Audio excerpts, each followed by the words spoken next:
yuko mahakamani, yuko bado gerezani tu kwa sababu ya tarehe 29 mwezi Oktoba. Sasa leo kukubaliwa kwa maombi haya na kesi kusogezwa mbele mpaka tarehe 3 mwezi wa 11, wakati mwenyekiti Lissu akiwa ameshakaa ndani kwa siku 202, inadhihirisha tu kauli ya mwenyekiti Lissu aliyoisema kwamba anaendelea kushikiliwa kwa sababu tu ya kukwepesha tarehe 29 mwezi Oktoba. Sasa nisemee hili kwa sababu nimepata taarifa kwamba baadhi ya watu kuna mtu anapotosha jamii ya kimataifa, mabalozi na jamii nyingine ya kimataifa, akiwaambia kwamba serikali na ni mtu wa serikali akisema kwamba serikali imemwachia huru mwenyekiti Tundu Lissu. Nataka kusisitiza tu kwa jamii ya kimataifa kwamba mwenyekiti Tundu Lissu hayuko huru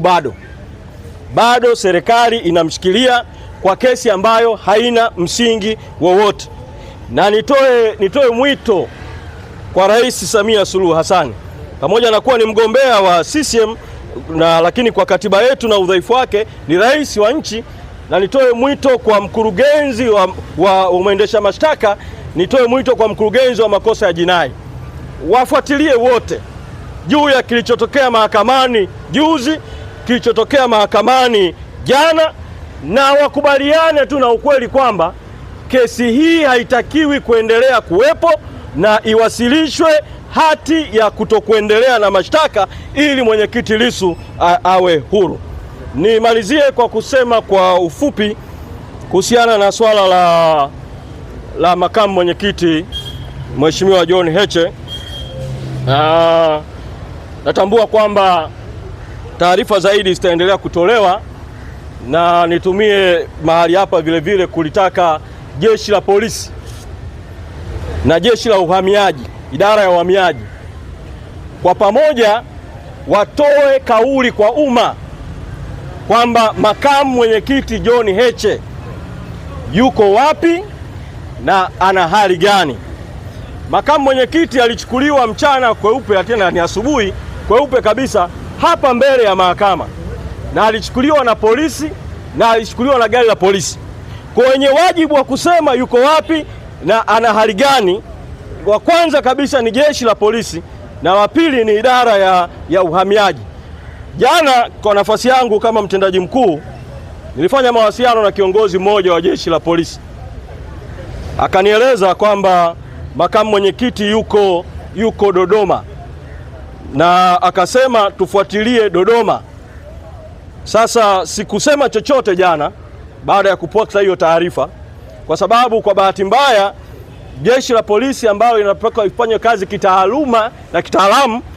limekuwa na tabia wakati mwingine kutoa taarifa za uongo, kwa sababu juzi walimpa mkurugenzi wetu wa sheria na haki za binadamu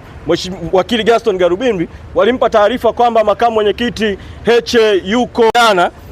Tuliamua kwanza tuifanyie kazi kwa kina, wakati tukilitaka bado jeshi la polisi litoe taarifa, na jana usiku tukapata hakika kwamba yuko Dodoma, na akaweza kufikiwa na mmoja wa wanafamilia, na leo tukafanya tena ufuatiliaji kuhakikisha kwamba anapata haki zake zote inavyostahili. Toka asubuhi tulituma wakili, alikuwepo pale na hakupewa haki ya kumwona katika kituo cha polisi ambacho jana mpaka usiku alikuwepo. Mpaka inafika saa 8 mchana wakili alikuwa hajapewa nafasi ya kumwona. Baadaye tukiwa tunaendelea na shauri hili tulikuwa tunaendelea sasa, nimepata taarifa kwamba idara ya uhamiaji, na nayasema haya kwa sababu mamlaka zinazotakiwa zitoe taarifa mpaka sasa hazijatoa taarifa, kwamba idara ya uhamiaji afisa wao amefika pale kituo cha polisi kwa kile kinachoitwa kufanya mahojiano na makamu mwenyekiti Mheshimiwa John Heche. Sasa sijapata tena taarifa zozote za ziada mpaka navyozungumza na nyinyi muda huu sasa hivi juu ya makamu mwenyekiti John Heche ana hali gani, nini kinaendelea kuhusiana na hatima yake,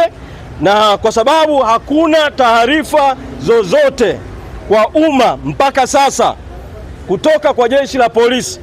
wala idara ya uhamiaji, mwito wangu bado kwa jeshi la polisi na mwito wangu kwa idara ya uhamiaji ni kutoa taarifa kwa umma